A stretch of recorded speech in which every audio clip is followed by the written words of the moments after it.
Bom dia a todos. Quero convidar os irmãos que vão permanecer aqui na classe conosco, abrir na primeira carta de Paulo aos Coríntios, capítulo 2, para fazermos a leitura dos versículos de 1 a 6.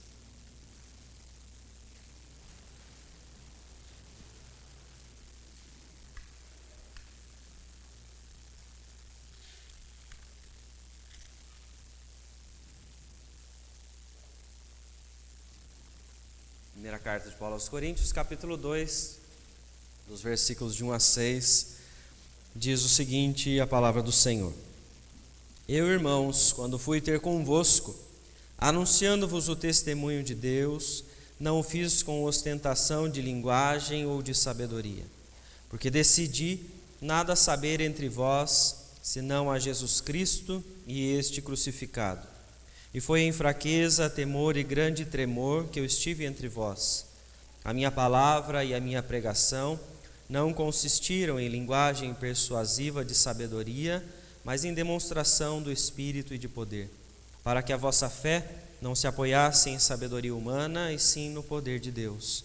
Entretanto, expomos sabedoria entre os experimentados, não porém a sabedoria deste século, nem a dos poderosos desta época que se reduzem a nada. Vamos orar? Feche seus olhos um instante.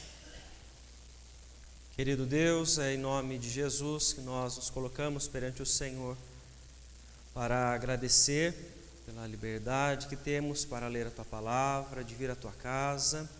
E nós pedimos neste momento que o Senhor continue abençoando a cada um de nós.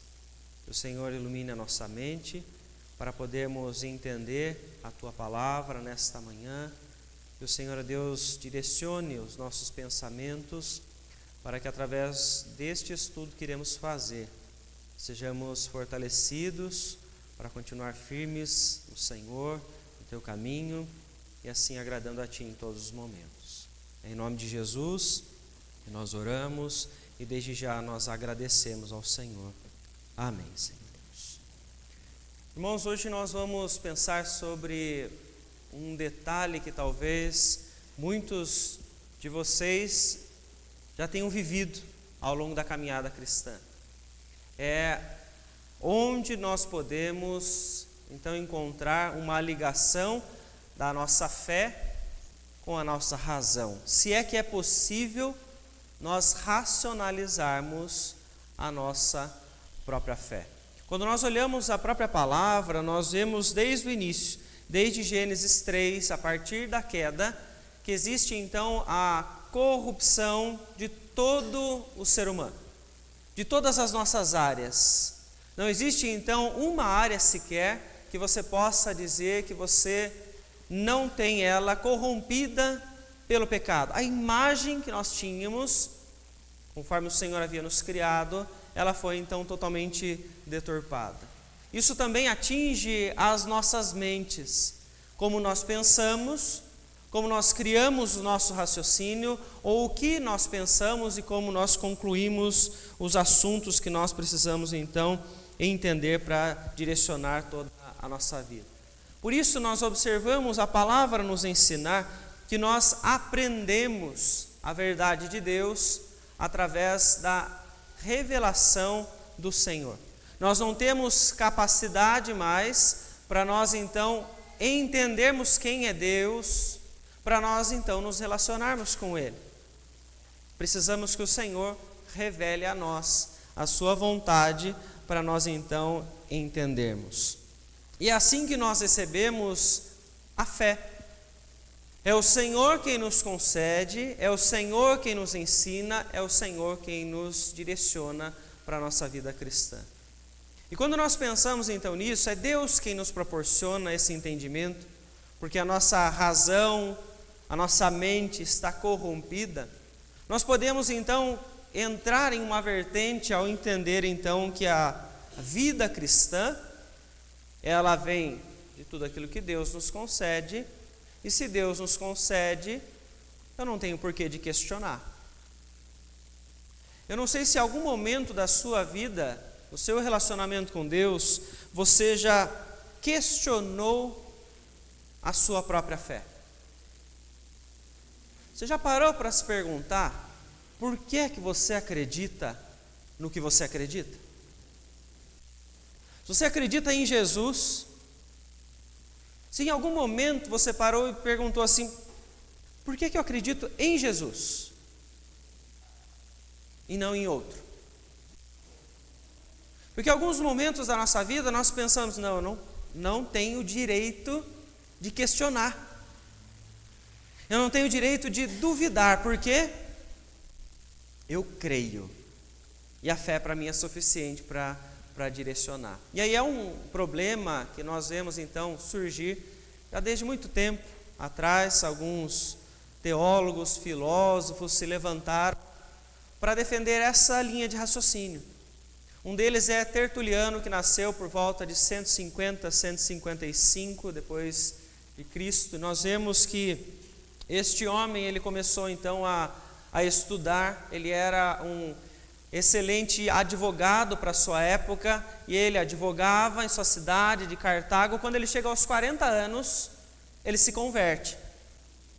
Tertuliano então se converte, ele começa então a usar a sua experiência, a sua eloquência, para poder então falar agora sobre a sua fé. Existem inúmeros escritos então de Tertuliano que são muito úteis para a nossa fé ainda nos nossos dias.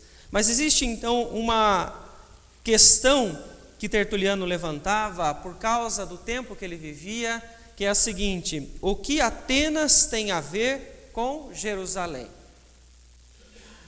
O que é importante então para Tertuliano nessa pergunta? Ele vivia então em uma região onde a filosofia grega, ela influenciava muito a vida das pessoas. E ele tentava de todas as maneiras combater para que a filosofia grega não interferisse na fé. Então, quando ele fala de Atenas, ele está falando da filosofia, da academia. E quando ele fala de Jerusalém, ele está falando sobre a fé, ele está fazendo uma referência. Então ele começa a questionar: o que é que tem a ver Atenas com Jerusalém? O que é que tem a ver a academia com a fé? O que é que tem a ver então a razão com a fé? Porque para Tertuliano, então, ele chega a afirmar que é um absurdo as pessoas questionarem que Jesus é filho de Deus.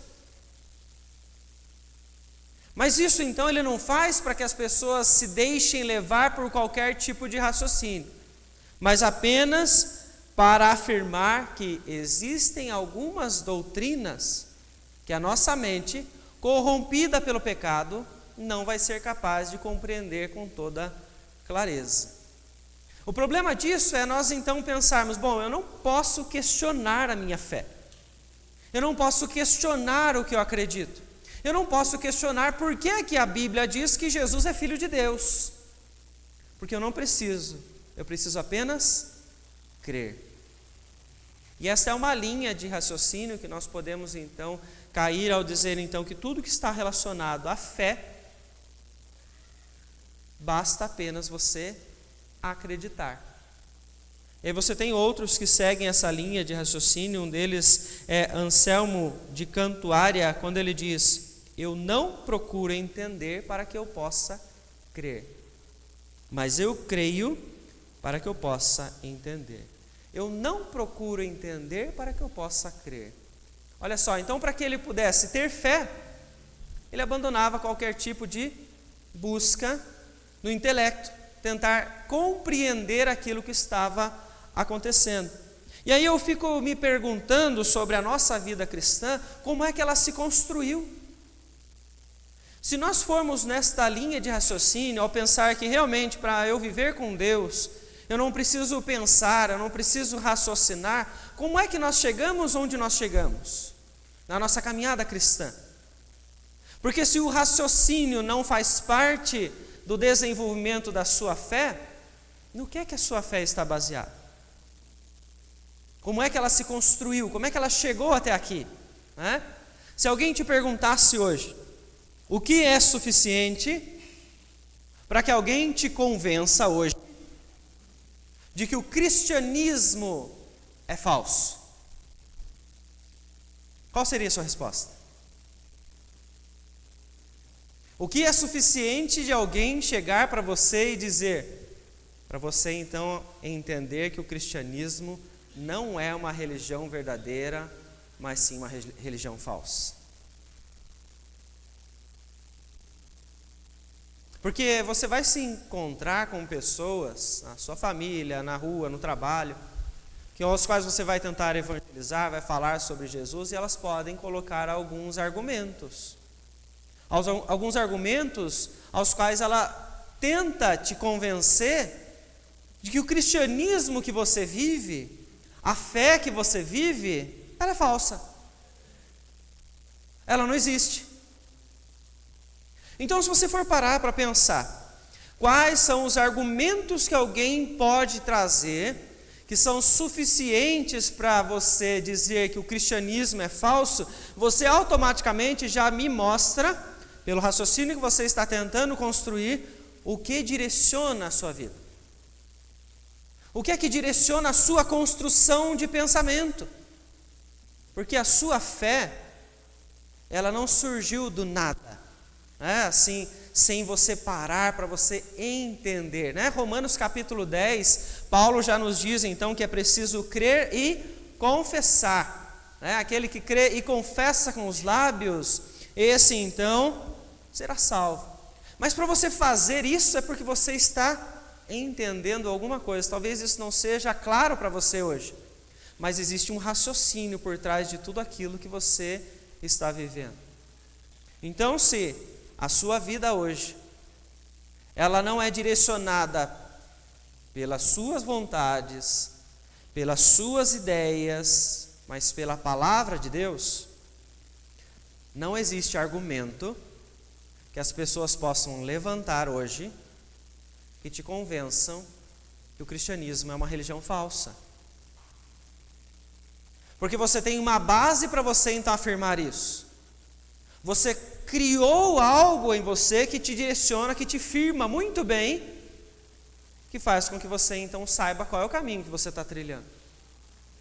Quando você tem as Escrituras como a sua única regra de fé e prática, você crê que esta é a revelação de Deus, alguém pode trazer para você o argumento de que, bom, se os ossos de Jesus forem achados, o cristianismo então é falso. Estou usando aqui um argumento de um artigo de Vincent Chang, tá? Ele faz esta linha de raciocínio. Se alguém então mostrar para você que os ossos de Jesus foram encontrados, o que é que isso significaria? Que ele morreu e não ressuscitou. Mas aí você começa a questionar isso. Como isso seria possível provar que aquele osso, aquela ossada é realmente de Jesus? Então você vai sempre voltar para uma base para você responder sobre isso, para que você não seja abalado por qualquer tipo de argumento. Onde está a base da sua fé? Se a sua fé é uma fé cega, onde você nunca parou para questionar, talvez você corra um grande risco e na hora que surgir um artigo na internet, na televisão, afirmando que os ossos de Jesus foram encontrados, você fica um pouco balançado. Você fala, opa, será que tudo que eu vivi até agora era uma grande mentira? Porque você não construiu o raciocínio. Você estava vivendo, entendendo que basta eu crer. Basta eu confiar em tudo aquilo que estão me dizendo. E aí eu te pergunto, existe um risco nisso? Em você simplesmente ouvir e crer? Ou a sua fé ela é construída com o raciocínio? Vejam só o quanto que é importante nós pensarmos sobre isso. Porque ao passo que você abandona o estudo da palavra, você abandona o seu raciocínio, tudo que eu falar aqui na frente você vai aceitar. E quando eu digo tudo, eu estou falando tudo. Qualquer linha doutrinária que eu passar para você, você vai pegar e vai levar embora. Por mais que seja contra a palavra, porque você não está usando a razão para você chegar nas suas conclusões. Você está só simplesmente aceitando. E isso acontece com muitas pessoas que se dizem evangélicas, que estão em várias igrejas por aí, e que não questionam, não duvidam, não perguntam. Não estou dizendo aqui que agora você tem que começar a ser um incrédulo ao ponto de qualquer coisa que as pessoas estão dizendo, agora eu tenho que duvidar porque eu não confio nessa pessoa, não confio no que está sendo dito. Não, apenas para você construir o seu raciocínio, para que você possa entender por você mesmo qual é a fé que você tem, de onde ela vem. Porque em algum instante podem pedir a razão da sua fé, para que você possa então explicar o que você acredita, e você vai falar assim: eu não sei explicar, porque eu nunca parei para pensar sobre isso. E na carta de Pedro nós vemos então exatamente esta direção. Alguém pode ler para nós? Primeira carta de Pedro, capítulo 3, versículo de número 15.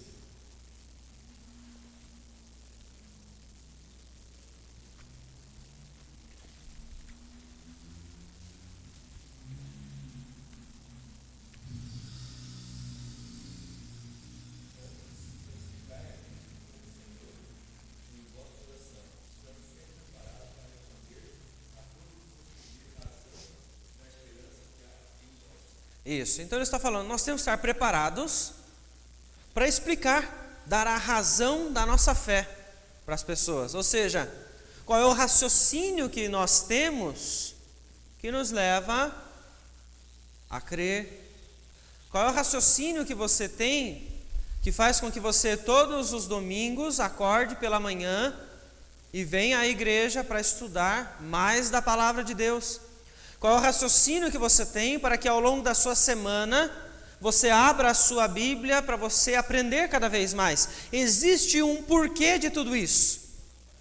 E aí é que eu digo novamente, se você tem a Bíblia como a sua única regra de fé e prática, você então tem esse direcionamento, porque você já encontrou as respostas, você tem algo explicando a você por que você vem, por que você está aqui.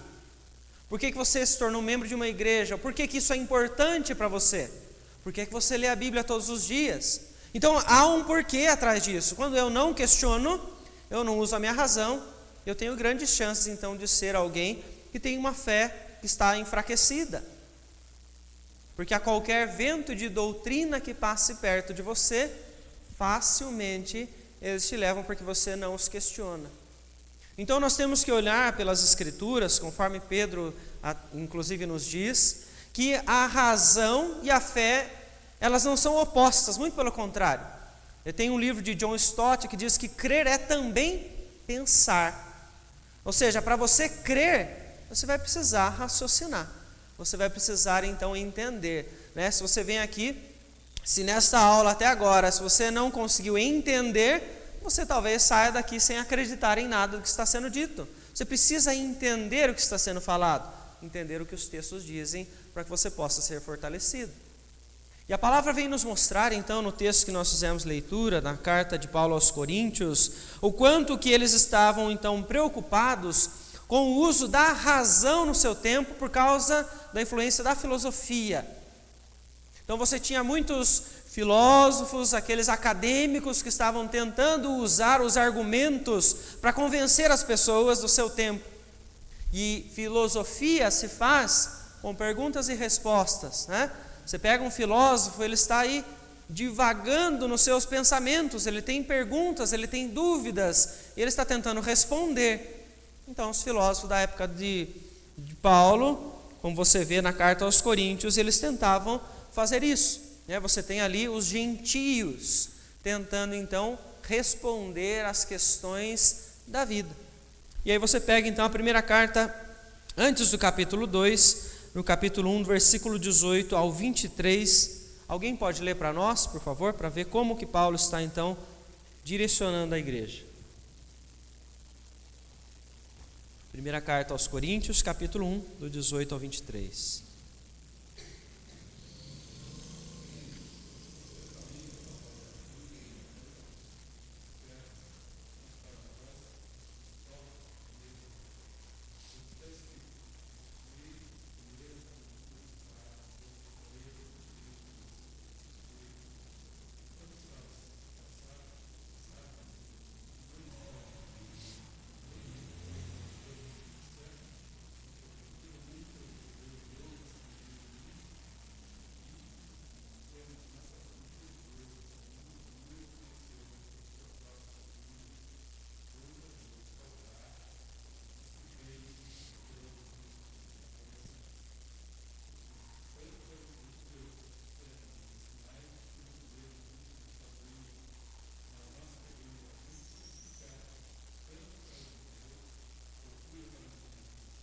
Isso. Então vejam só o que Paulo está levando eles a entender. Aqueles que estavam buscando então a sabedoria, buscando então ouvir aquilo que os filósofos estavam trazendo para tentar explicar. Você vê ele dizer então, nós não vamos usar desta sabedoria, não é esta sabedoria humana que Deus usa para convencer as pessoas sobre a salvação que elas precisam, sobre aquilo que Jesus Cristo fez. Ele vem falar então da loucura da pregação, o caminho pela qual o Senhor então optou para levar as pessoas à fé. Por que é loucura da pregação? Porque quando você ouve a mensagem de Cristo Jesus, como é que ela nos ensina àqueles que então querem viver com o Senhor, àqueles que querem ser salvos, quais os passos que essa pessoa precisa ter? O que é que você precisa fazer para ser salvo? O que é necessário? Apenas crer. Isso é loucura. Como é que alguém então vai alcançar a eternidade simplesmente crendo em um Deus que encarnou neste mundo e morreu por aqueles que eram pecadores? Então você observa o que Paulo está mostrando para eles aqui. Nós não vamos usar a sabedoria humana para tentar convencer as pessoas. Porque a mensagem do Evangelho ela vai ser loucura para aqueles que não compreendem, aqueles que não têm fé. Por isso o próprio apóstolo Paulo, quando ele vem então na continuação do texto, no capítulo 2, ele vem dizer como é que ele então explicou para aquelas pessoas. Ele fala, eu não vim até vocês com ostentação ou linguagem de sabedoria. Ele está usando aqui então este argumento de que vocês estão acostumados com os filósofos, com as teorias, com a linha lógica deles, e eu vim apenas trazer uma mensagem de forma simples.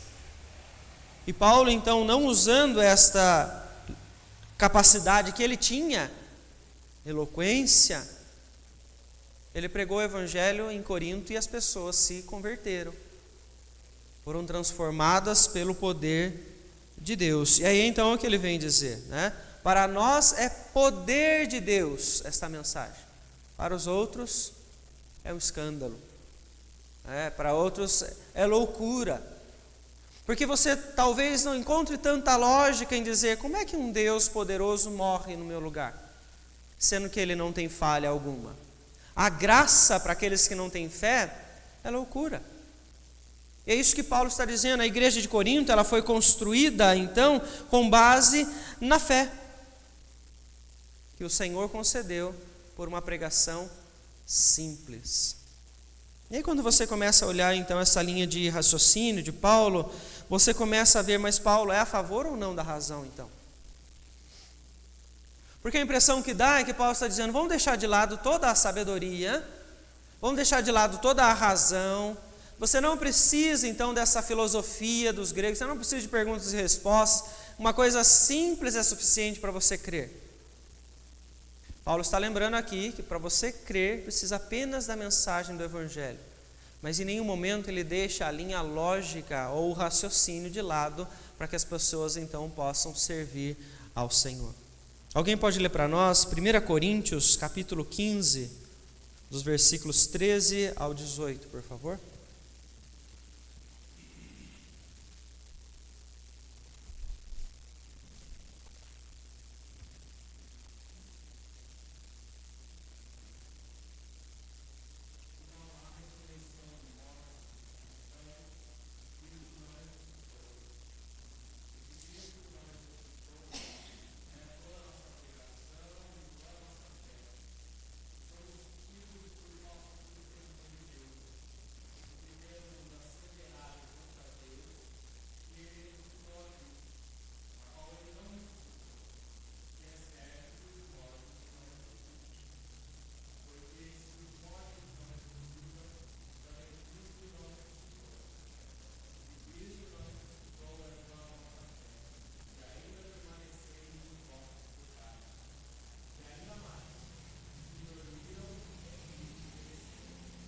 Vejam só então o que é que Paulo está usando aqui. Ele está usando um raciocínio lógico. Se Cristo não ressuscitou, é vã a nossa fé. Então ele está levando as pessoas a pensar. Então ele em nenhum momento é alguém que descarta a razão. Quando ele escreve a sua carta aos Coríntios, então ele está apenas afirmando a eles que a sabedoria humana não tem capacidade de compreender as verdades sobre o Senhor. Não é o fato de alguém ser intelectual, um grande filósofo, que acontecia na época dele, que fazia com que essa pessoa tivesse mais capacidade para entender sobre o Senhor ou ter fé. Porque o Evangelho, ele pode ser compreendido, inclusive, com palavras simples, Porque a graça é algo simples para nós entendermos. Jesus morre por nós, para a nossa salvação, precisamos apenas crer. Mas ele ainda assim usa então o raciocínio daqueles irmãos. Ele leva essas pessoas a entender sobre a ressurreição com a lógica, para que eles pudessem então parar para pensar, para poder saber, saindo dali, como que eles iam argumentar com a seita dos saduceus, por exemplo, que estavam entre eles, que eram pessoas que não acreditavam na ressurreição de Cristo. Eles eram contra isso, eles se levantavam para debater, confrontar sobre este assunto. Então ele está instruindo essas pessoas para que elas estejam prontas para responder sobre a sua fé. Vou comentar, Paulo?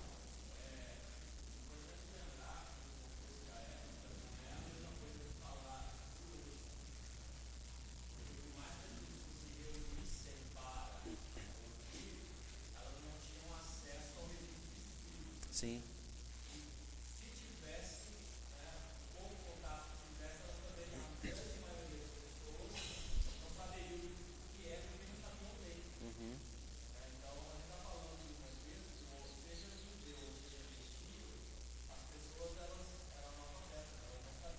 Sim.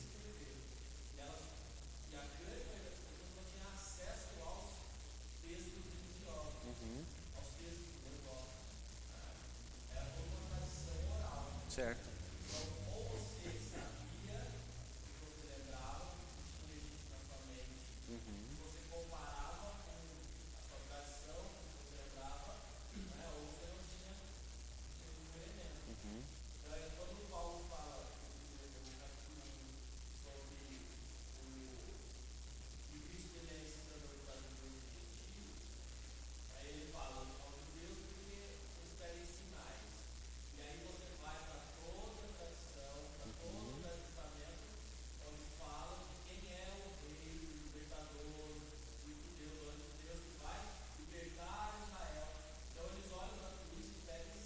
Sim.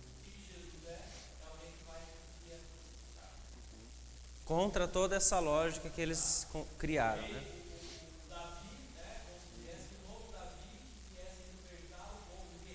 Isso.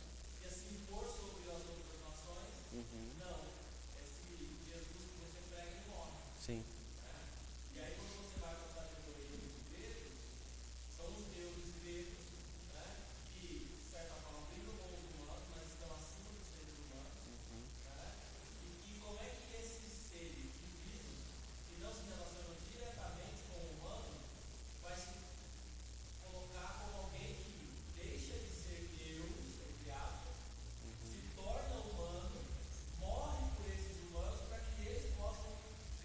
Não exige sacrifícios, não exige, exige as punições, como a gente encontra no Antigo Testamento,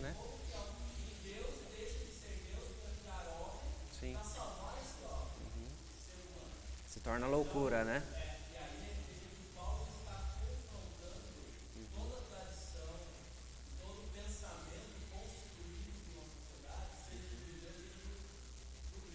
Sim.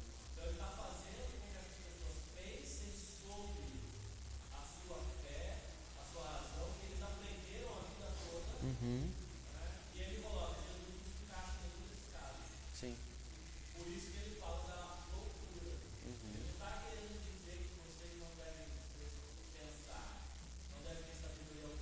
Sim.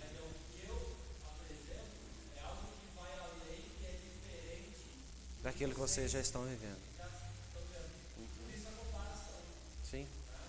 Então aí quando a gente faz agora comparações, por exemplo, de ressurreição, ele está tomando como referência o pensamento de um grupo de pessoas que não acreditam na ressurreição. Sim. Então ele vai tomar isso como exemplo para mostrar como é falacioso, é enganoso você continuar crendo nisso e crer em Jesus. Não dá, mas ele abriu mão de tudo dois. Ou seja, está usando aquilo que a sociedade vivia para poder então mostrar para eles, igreja, o evangelho que eles então entendem, né? Jesus fazia de forma muito simples, uma parábola. Parábolas, exatamente. Jesus ele pegava o contexto mais Sim, para passar a mensagem mais complexa. isso. Isso desconstruía o que as pessoas criam, para passar a crer em outra coisa. Se nós olharmos para hoje, né, o nosso contexto, a nossa sociedade, quando que nós paramos para estudar a nossa sociedade, ou o pensamento de hoje, o pensamento que direciona as nossas famílias, amigos, para nós podermos então dialogar com eles? Se nós não usamos a razão, que a palavra nos traz, toda a compreensão, para entender o que nós cremos, nós não temos a capacidade que os coríntios estavam ganhando naquele momento, ou que os discípulos ganharam a partir do discurso de Jesus com as parábolas, para poder então falar sobre a fé. E aí nós temos uma grande dificuldade nessa questão de evangelizar as pessoas, porque nós tentamos convencer as pessoas com os nossos argumentos, sem tentar entender o que é que elas pensam, para direcionar aquilo que elas estão entendendo, para mostrar para elas então, como na própria palavra que o Paulo usou, que aquilo é uma falácia, é uma mentira, que aquilo que essa pessoa vive hoje não vai conduzir ela para uma eternidade junto com Deus. Todo mundo tem uma linha de raciocínio, todas as pessoas têm uma construção de ideias que precisam então ser lapidadas. Se você quer evangelizar alguém, você precisa entender primeiro qual é a fé que você tem. Senão, você vai evangelizar qualquer pessoa e essa pessoa vai começar a contra-argumentar com você, ela vai começar a questionar o que você está tentando explicar para ela e você vai se perder, vai falar assim: tchau, não quero mais, não sei responder. Pode acontecer de você não conseguir responder coisas mais complexas, natural, né? Mas existem coisas básicas sobre a sua fé que você precisa entender, né? Ou existe algum problema em nós questionarmos a nossa fé? Vamos fazer a pergunta contrária? Existe problema em você não questionar a sua fé?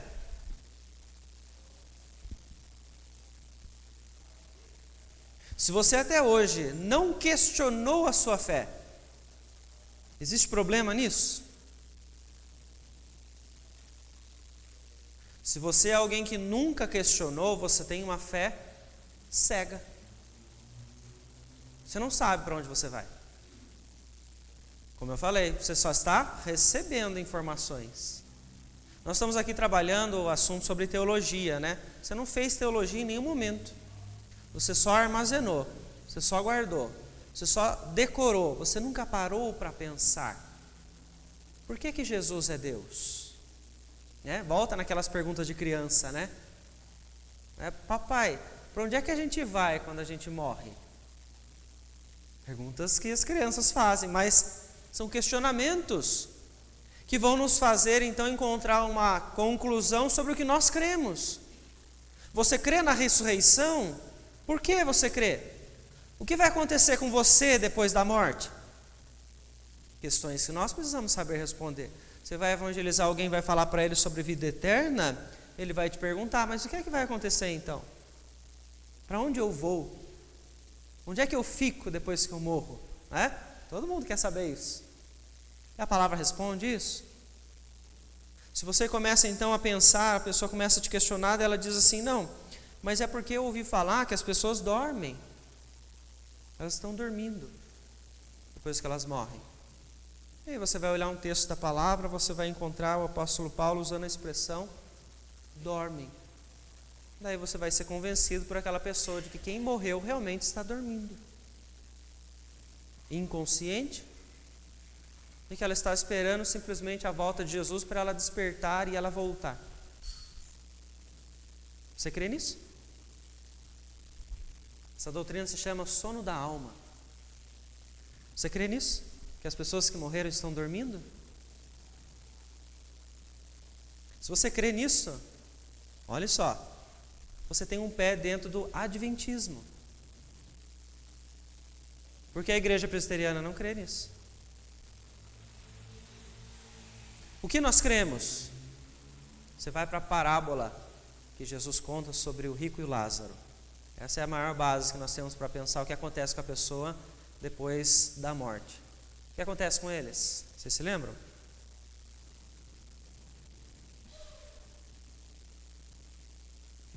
Alguém me ajuda a lembrar? O que acontece com um e com o outro? São circunstâncias diferentes, né? Um vai para o céu e o outro vai para o inferno. Vamos entrar com mais detalhes aí. Como é que nós sabemos que um está no céu e o outro está no inferno? O texto diz: um está no seio de Abraão e o outro está em tormentas. Né? Ao ponto de, naquele diálogo que Jesus está ali mostrando, um está querendo o quê? Voltar para avisar as pessoas sobre o sofrimento que ele está então passando ali, pela dificuldade. E aí então a resposta é: de nada adianta voltar, porque eles têm os profetas que já estão dizendo para eles o que eles devem fazer e eles não estão ouvindo. Então ali você tem uma resposta clara. Então a pessoa dorme depois que ela morre? Não. O texto diz para nós que as pessoas estão conscientes da sua condição diante de Deus. Ou seja, aqueles que morreram ímpios, longe de Cristo, estão conscientes da tormenta que eles estão vivendo, de forma parcial ainda, porque no dia do julgamento essa tormenta será então eterna sobre essas vidas. Aqueles que morreram justos, ou seja, em Cristo Jesus, eles estão conscientes do descanso eterno, da paz que eles têm na presença, na comunhão com Deus. Ainda de forma parcial, porque na eternidade só é que isso vai ser de forma plena e de forma intensa, né, e eterna sobre nossas vidas. Então é diferente. Uma doutrina que nós precisamos responder, que talvez você estava aí com um pé no adventismo até hoje. E você precisa pensar sobre isso, para que você possa então entender o que é que a palavra ensina. Paulo, levanta a mão. Tá bom?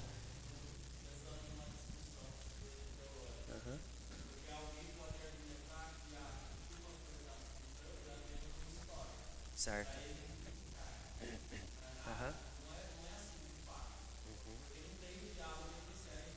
Certo.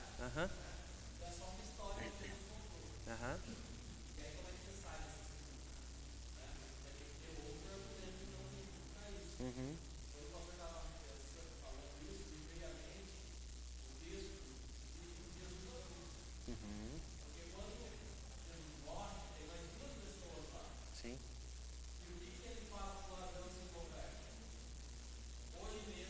Estará comigo.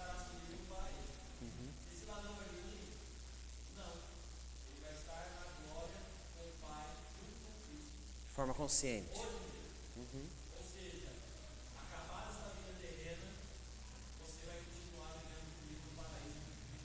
Isso.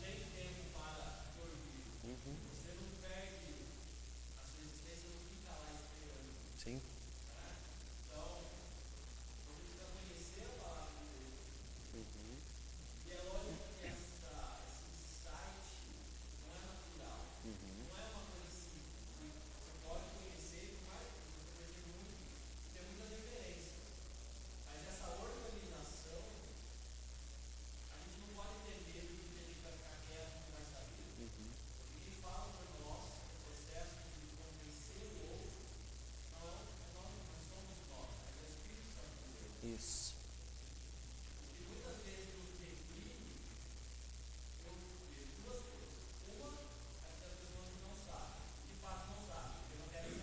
Sim. Então, a grande maioria das pessoas estão na igreja, mas não querem de fato saber coisas de Deus. Querem estudar, querem conhecer. Segundo, aquelas até conhecem, mas elas sentem medo de não saber o que falar. E se esquecem de que é Deus que fala. Sim. É o Espírito Santo de Deus que fala. Você é apenas uma voz. Você é apenas um instrumento utilizado. E aí são duas coisas importantes que eu quero aproveitar, que o Paulo trouxe para nós, dessa nossa dependência de Deus, né? Inclusive o texto de Romanos 8, né, que foi lido hoje pela manhã, ele fala sobre essa ação do Espírito, né? O Espírito, ele age em nós, né? E é isso então que Paulo quer dizer quando ele diz que o Espírito intercede por nós ali. Ou seja, ele está nos guiando, nos direcionando, nos capacitando, né? Essa intercessão que Paulo traz não é intercessão diante do Pai, porque isso 1 João diz que é Jesus quem faz, o mediador, aquele que pagou o preço, né? Então nós temos essa dependência do Espírito para nós podermos entender a verdade. Em primeiro lugar é isso. Se você não tem então esta busca de forma dependente de que é o Senhor quem vai me dar entendimento, pronto, você já vai tentar usar só a sua razão, corrompida pelo pecado, e aí você já não consegue então adquirir esse conhecimento. Você encontra vários filósofos que você tem aí que são conhecedores da Bíblia. Eles citam histórias da Bíblia para refutar a própria fé. Talvez até um pouco nesse argumento que Paulo falou, mas ali não há uma prova concreta. Eles usam, porque eles conhecem, mas isso não dá a eles a capacidade deles se relacionarem com Deus. E aí é que está a questão. Você que recebeu fé, isso vem de Deus, pela loucura da pregação, você agora é capaz de se relacionar. Se nós somos pessoas que frequentam igrejas e não buscam estudar a palavra, entender o que o texto está dizendo, nós estamos dizendo para o Senhor, o sacrifício de Cristo que me permite o relacionamento com o Senhor agora de novo, eu deixo de lado. Por quê? Porque eu ganho este privilégio de não ter mais a barreira do pecado me impedindo de relacionar com o Criador, para agora pelo sacrifício de Jesus eu poder voltar a viver com Deus todos os dias, em todos os lugares, em todos os momentos. Então, se eu sou alguém que crê em Cristo, eu já creio por causa do agir de Deus. Mas Deus está me dando a oportunidade de aprofundar o relacionamento com Ele em todos os momentos. Então, eu preciso aprender. Eu preciso, então, lembrar que existe um grande problema se eu não questiono aquilo que eu estou ouvindo. Porque aí você pega hoje em dia, né? Diferente do tempo de Paulo, onde eles não tinham acesso à informação, você tem muita informação. Você tem acesso a todo e qualquer tipo de fonte. E aí como é que você vai saber então o quanto aquilo vai agregar à sua vida ou não? O quanto aquilo pode atrapalhar a sua fé ou não? É só se você já raciocinou, se você parou para pensar sobre o que é que você acredita. Você então pode em algum momento parar para ler sobre filosofia. Filosofar, né? Você vai questionar, as pessoas estão questionando. Perguntas e respostas, né? Você faz pergunta, a criança está filosofando a todo tempo quando ela chega para você e ela pergunta para onde eu vou, né? Então você está construindo isso. O que é que nós criamos muitas vezes nos nossos adolescentes e jovens? Vai falar assim, olha, cuidado com as informações que o mundo tem, com aquilo que eles criam, com a maneira como eles buscam entendimento, porque tudo isso não vem de Deus, porque você precisa focar apenas a sua fé. E aí nós não ensinamos os nossos jovens, adolescentes a pensar.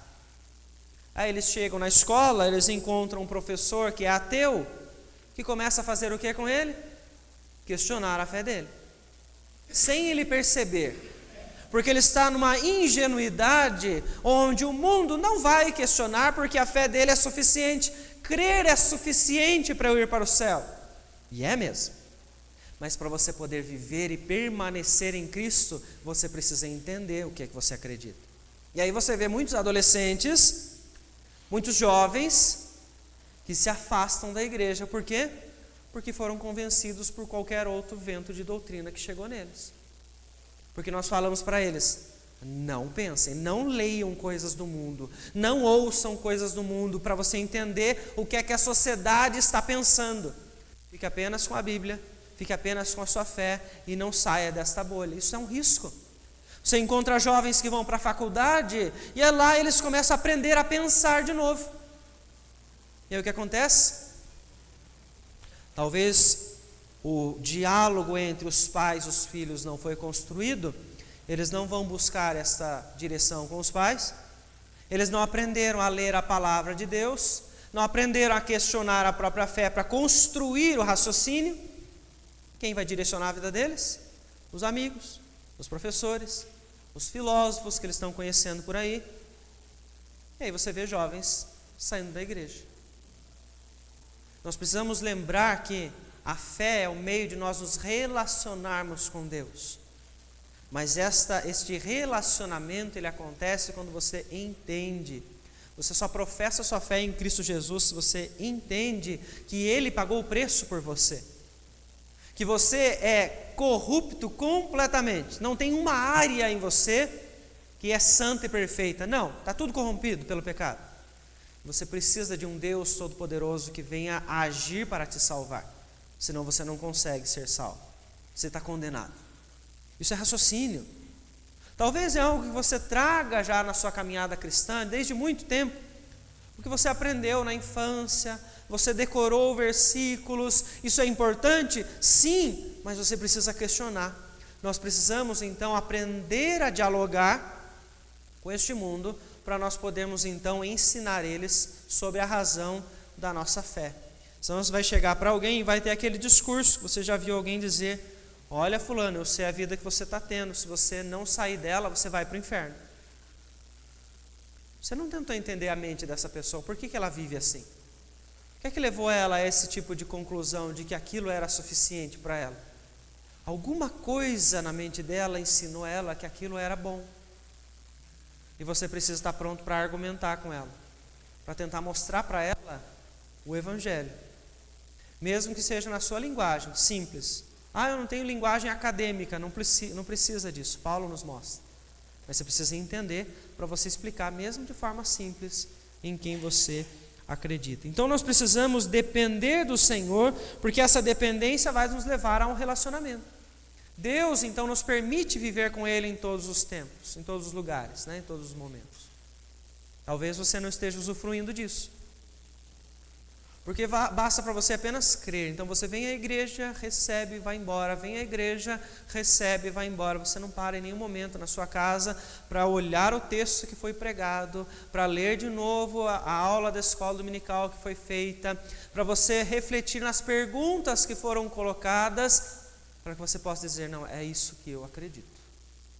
Esta é a linha de raciocínio então que eu tenho, que eu vou seguir, que eu entendo. Por isso que nós, Igreja Presbiteriana do Brasil, nós temos o costume de fazer classe de catecúmenos, para que a pessoa se torne membro da igreja. Porque eu poderia fazer aqui agora, pedir para alguém tocar um teclado, uma nota, que você possa ficar mexido emocionalmente, ou fazer um apelo para você, e você estaria ajoelhado chorando aqui na frente. As igrejas neopentecostais fazem isso. Para você não usar a razão, mas usar a sua emoção, para você então dizer que você está crendo em Cristo, e você está se entregando a Ele. Nós optamos por fazer outro caminho, levar as pessoas a entender a doutrina, que é a palavra, para que você possa saber que caminho você está trilhando. Então nós criamos uma classe de catecúmenos, onde a gente explica a doutrina, para que no final dela, depois que você raciocinou, você fala assim: é isso que eu quero viver. Para você não ser levado então por qualquer coisa que as pessoas estão dizendo por aí. Nós não queremos que as pessoas venham para ser membros da igreja apenas porque acharam bonito o lugar, que gostam da música, porque gostam do ambiente, porque gostam das pessoas. Não, é porque aqui é ensinado a palavra de Deus. A verdade é falado sobre Cristo Jesus. Mas aí quando você pega então este relacionamento que nós temos com Deus, Ele exige de você então uma reação, uma resposta na vida, na prática. Eu queria convidar os irmãos, alguém lê para nós, Evangelho de Lucas capítulo 12, versículo 47 e 48, por favor.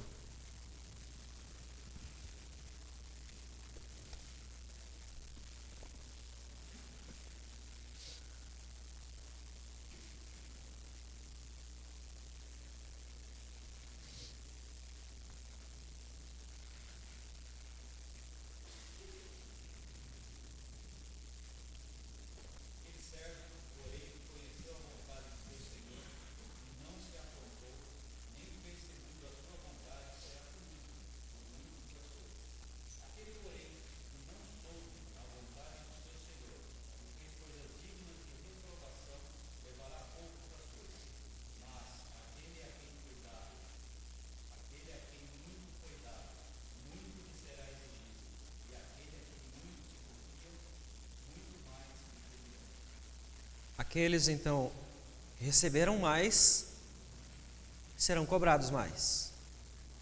Aqueles que receberam mais conhecimento, aqueles que entendem mais, têm uma responsabilidade maior. Quando você ouve a palavra de Deus, você precisa responder a ela, seja de forma positiva ou de forma negativa. Há uma responsabilidade na vida daqueles que ouvem. Então, o fato de você vir à igreja simplesmente todos os domingos e sentar nestes bancos para ouvir a palavra de Deus, já traz sobre você uma responsabilidade, porque você está adquirindo mais, está recebendo mais, e de você e de mim será cobrado mais por causa disso. Nós precisamos então responder a Deus conforme nós estamos ouvindo. Como é que você responde a Deus no seu dia a dia? Se você ouve que mentir é pecado, o que você faz? Como você responde a isso? Você deixa. Então é na obediência que você demonstra a sua fidelidade a Deus, que você demonstra o seu serviço ao Senhor, que você demonstra que você ama a Deus. Aquele que conhece os mandamentos permanece nele. É preciso então entender a verdade, a qual Deus nos concede através do Espírito, mas responder a isso em toda a nossa vida. Não sermos cristãos alienados da realidade simplesmente por uma rotina que foi criada, simplesmente por um costume. Não, cristãos verdadeiros que estão ativos, buscando a Deus e servindo ao Senhor, aprendendo sobre o Senhor para fortalecimento da fé e reagindo a isso todos os dias que se deparam com as Escrituras. Nós precisamos então lembrar de que nós seremos cobrados por aquilo que o Senhor está então nos dando a entender sobre a sua verdade. Então, irmãos, nós precisamos lembrar que o raciocínio é importante. Você pode estudar filosofia, você pode, mas lembre-se que uma filosofia, que é perguntas e respostas de qualquer pessoa, que você não tem base na fé para direcionar essa filosofia, com certeza ela vai gerar algum tipo de heresia em algum momento. Agora, se você faz filosofia com a fé direcionando essas perguntas e respostas, a conclusão vai ser a glória de Deus. Então você pode perguntar, você pode se questionar, você pode ter dúvidas, perguntas e respostas na sua vida, pois elas, direcionadas pela palavra, elas sempre vão te levar a glorificar a Deus. Então, seja o argumento que você recebe de qualquer pessoa, você pode, assim como Paulo fez no momento que estávamos usando aqui o texto de Lucas, contra-argumentar com aquela pessoa, questionar porque ela chegou ali, e aí você vai conseguir isso cada vez que você lê mais da palavra e usa mais esses recursos para evangelizar as pessoas. Não simplesmente chega nelas e diz, Jesus te ama. Porque ela vai ficar com muitas perguntas e ela precisa de respostas. Você precisa argumentar com ela para direcionar ela, para que ela entenda de onde vem a sua fé. E aí então eu encerro perguntando a você, se você consegue explicar a alguém aquilo que você acredita. Se alguém chegar para você e perguntar então para você algo simples, por que é que você vai à igreja? Você sabe responder? Se alguém chega para você hoje e pergunta para você, por que que Jesus é Deus? Você sabe responder? Se alguém chega para você hoje e pergunta, quem é o Espírito Santo? Você sabe responder? Se alguém chega para você hoje e pergunta, Jesus era Deus ou era homem? Você consegue responder? São coisas que nós podemos encontrar por aí. Todas as respostas que são dadas em uma classe de catecúmenos. Antes de você entrar para a igreja. Antes de você professar a sua fé. Talvez você já tenha esquecido, mas você já aprendeu. E é importante então você voltar às Escrituras para recordar a vontade do Senhor, como Ele direciona a sua fé, para que você esteja pronto para responder a todos aqueles que te questionarem. Que Deus te abençoe, te conceda sabedoria, te conceda fé e que te mantenha firme sempre nos caminhos, mesmo com os embates e os melhores argumentos que vierem contra aquilo que você crê. Feche os seus olhos, gostaria de orar com você para encerrar a nossa lição. Querido Deus, em nome de Jesus, nós agradecemos ao Senhor pela oportunidade que Ele tem dado a cada um de nós de vir à Tua casa, de estudar a Tua palavra e entender, a Deus, o quão é importante nós sabermos, compreendermos a nossa fé. Peço a Ti, ó Deus, em nome de Jesus, que nos dê sabedoria para entender a Tua palavra, que o Senhor nos dê sempre fé através de cada momento que nos debruçarmos para aprender mais do Senhor, ó Pai. E assim eu peço que o Senhor direcione os nossos pensamentos, que o Senhor nos permita, cada um diante da sua realidade, da sua eloquência, da sua simplicidade, que o Senhor nos permita responder, ó Deus, às questões que são trazidas até nós, darmos razão da nossa fé, para podermos evangelizar aqueles que ainda não creem e trazermos eles para próximo do Senhor, ó Pai, por meio da explicação do Evangelho. Em nome de Jesus, ó Pai, que nós oramos e agradecemos ao Senhor. Amém, Senhor Deus. Passa a palavra, Paulo.